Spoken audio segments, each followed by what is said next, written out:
Here at the Photokina 2012, talking to Dirk Jasper, product manager for professional products at Nikon. Hello. Hello, welcome. Thank you. We're going to ask you a few questions about the new products that you introduced here at Photokina.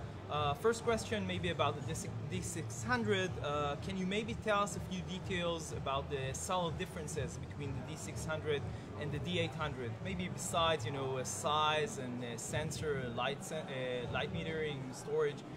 More subtle differences, maybe in video, in software? Well, actually, the D600, which we launched last week and which is on sale actually since yesterday, all over Europe, the main difference is the concept of the camera. While we talk about the D800, the D600 has a more approachable design, so to say, for non-photo professionals, people who step into, let's say, more severe or more higher level of photography, but who have not fully grown into photography, who are not photography experts yet.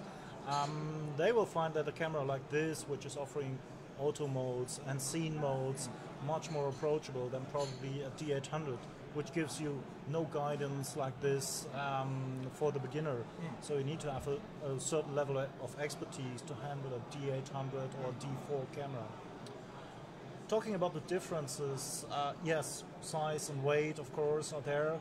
We have a full frame sensor in this camera as we have with the D800, but this has 24 megapixels compared to it. But still it has a lot of professional technology inherited from D800, D4.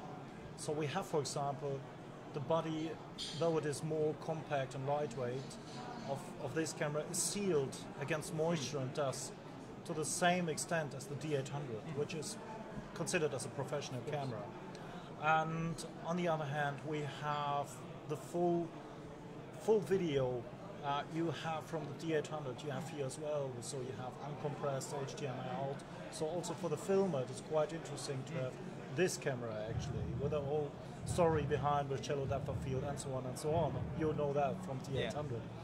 So the D600 really is our idea and also our step to the market to offer a product to the enthusiasts. They have asked us about features they want to have, they need to have with the camera, and full frame or FX format is only one of the many features which has been asked from the market. And that's, well, the D600 is really the balance out of all this, the balance between the needs of an enthusiast photographer and also the more experienced photographer. So the full package at a much more affordable price than a D800. A general question about full frame and autofocus in full frame. Basically, in all full frame cameras that we know, the focus points are concentrated in the middle, in the center of the frame. Why is that? Can't you spread the autofocus point throughout the entire frame? Well, you can spread up to a certain extent. The full frame, or so to say, the full frames, the full frame and the full sensor size is a bit more complicated because you have a certain loss of light to the edges of the sensor. The larger a sensor gets, the more loss of light you have, and you need a certain amount of contrast to focus. So that's why you see it more concentrated in the areas. Yes. Okay. The price of the D600 is obviously much lower than, say, the D800 or other full-frame cameras, but it's still considerably higher than, say, the D7000, about $900 or so more. What actually makes this more expensive than APS-C size sensors? I mean, are we talking about the sensor itself? Are we talking about the mirror, which is larger, or the viewfinder? Well, I think it's the overall package. It's not just one thing to name and say, yeah, because we have a bigger sensor, so you have a jump in the pricing. It's really the overall. As I said, we have a lot of technology coming from the pro cameras downwards into this, and we are trying to find the balance between the needs of our users and, of course, what is actually achievable. We need to sell that camera, but we feel that with this performance we offer with this camera, with the resolution, size, weight, all pro technology, the D600 comes at a very good price. question about GPS. Basically, if you look at Canon or Sony, they have integrated GPS into the camera itself. You have chosen a different approach and are offering basically an external GPS. Why is this? Well, this is also based on the feedback of our users. There are certain groups of users who really need to rely on GPS as additional information to their image data. That's why we have these accessories. But there's also a huge amount of users which say, I don't need GPS, I don't need wireless, whatever, inside the camera. And yeah, it's not just like that. You have to follow standards if you want to sell a product worldwide. And we have chosen more to concentrate more on the photographic aspects in this camera.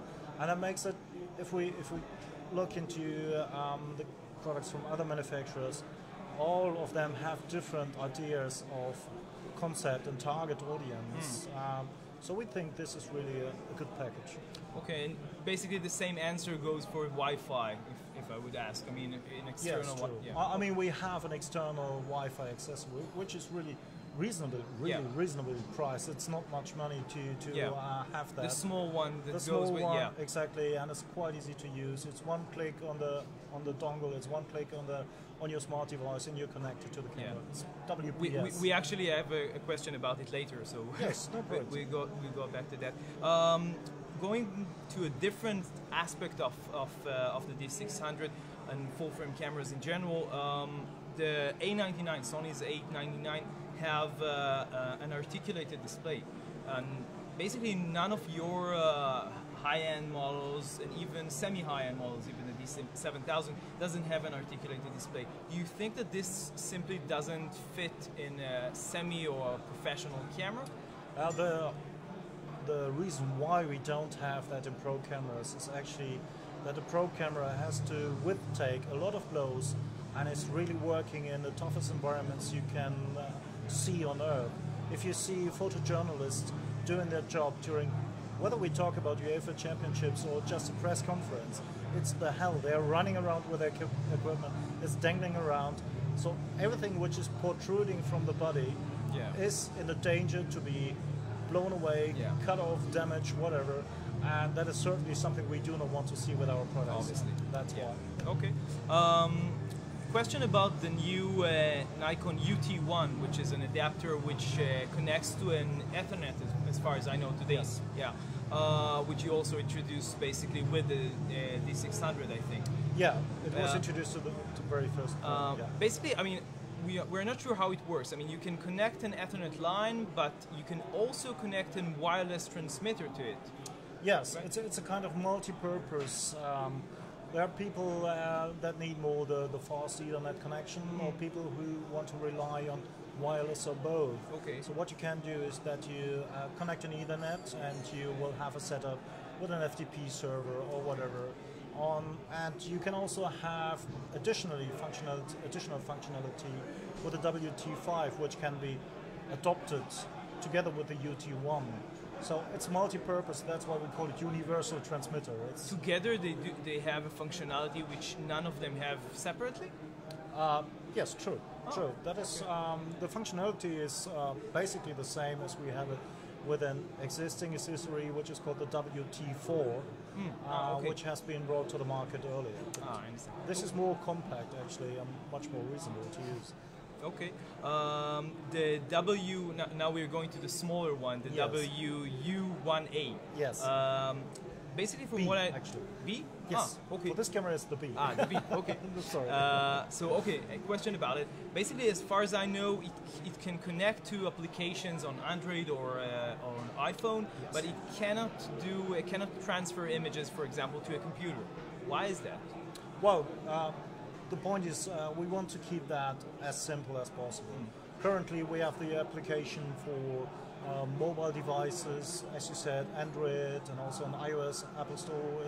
It's free of charge, available for download. We call it the wireless mobile adapter utility. Quite a long name, I know. But the ease of use is important. And most people who want to have this connection from the enthusiast group of users, they want to share images. And they do share images with their mobile devices. They don't sit at a computer and share images. What we have learned from many researchers is that people do that with their smartphone, for example, or with their tablet computer, and that's why we concentrated on delivering a solution for these type of devices. Okay. When you look at, example, the A99, the Sony, which has an EVF, an electronic viewfinder. Yes.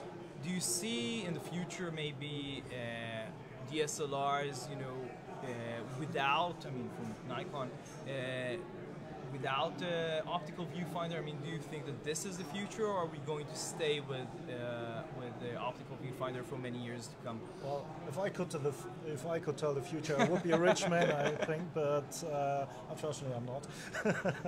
But I think, the approach from Sony is different with the SLT system from what we have with our cameras.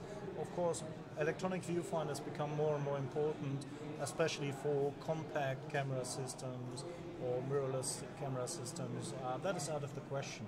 Yeah. Still, to compete with the very high speed and frame rates and accuracy of all the metering and the color, focusing and color determination, subject tracking, and so on. There's so much around.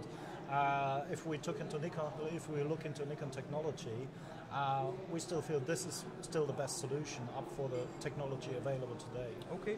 The shutter speed of the D600 is 1 to 4,000 instead of 1 to 8,000 at the higher models. Yes. Why is that?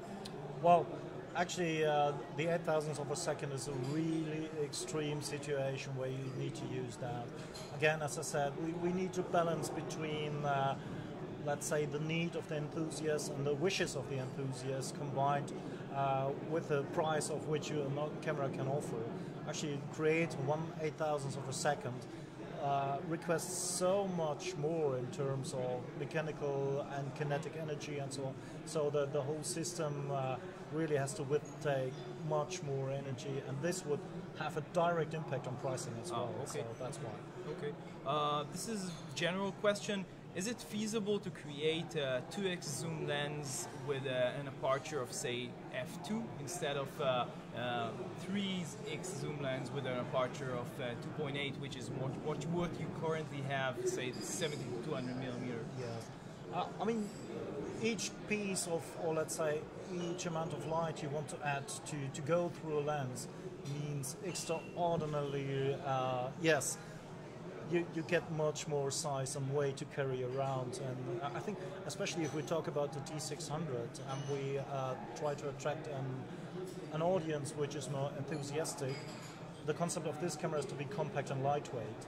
And to add up that with several kilos of glass is somehow contradicting. Yeah. So yes, for sure it's possible, but you have to carry around all that amount. And even for a professional photographer who's used to carry around probably an 8-kilo lens, it is still heavy work to do that. Okay. Basically, two final questions. What do you think was the biggest revolution in photography in the past 2 years, if you can state one thing, if you had to state one thing? Actually, it's the Nikon One system from my point of view. Okay. So yeah, probably a surprising answer, but Yeah. I think we have introduced so much new technology with the Nikon One system. The focusing on the sensor and focusing on the sensor, for example, which allowed shots at incredible speed and AF performance. You may have seen we even have a spokesperson here, a presenter, which is a sports photographer. He's doing motocross, motorcycle, all kind of racing on racetrack and off-road, and he's doing that with a Nikon One system. So he was working with SLR equipment exclusively before, and now he's using Nikon One, and he's showing incredible shots. I agree. It was never meant, the idea of starting with Nikon One was never meant to be like this, but it shows how versatile and actually how capable this system is. Okay. And final question: what do you see as the biggest thing that will come, let's say, in the next 2 years? I think one thing we see this year as very first from Nikon is the S800C. That you see a compact camera which comes with an smart operating system like the Google operating system we have now. I think that is part of the future. We will see more of that because we need to consider that the behavior of the users is more and more considered to be or connected to smart devices, and a camera needs to be smart as well. A wireless world, basically, wireless instant sharing. Yeah. That I mean, the need we identified is that you have a very good camera which is able to shoot even at bad light conditions, very good quality, 10 times zoom. Things like that, all of that is incorporated into the S800C, and we think, especially in a segment like the compact cameras, that is a very interesting option. Okay, thank you very much. Thank you. Thank you.